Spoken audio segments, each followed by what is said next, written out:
Now, though there are a lot less expensive solutions to cover a patio like this, it still is the best way to do it, to build it permanently like this if you can afford it. Now, the thing about it is this kind of structure is permanent, so it adds value to your home, and if it's done right, you may even want to convert it to inside living space at a later date. Now, I can't tell you how many covered decks and patios I've turned into sunrooms and bonus rooms over the years. So here's a few things to consider if this is part of your plan. Start by consulting a pro. Even if you think you're up to doing the work yourself, get a pro involved in the design because they'll know the requirements of the local building codes. Plus, there's more to a roof system than just keeping the rain out.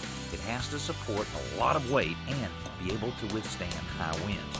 The new roof should also blend into the house, which may mean matching the pitch or the slope of the roof to an existing adjacent roof or creating a whole new pitch that will complement and tie into the old one. Finally, sweat every detail so that the tie-in to the house not only looks good, but it also keeps out the water. You don't want to cause a leak in the living room while you're creating a dry deck or patio.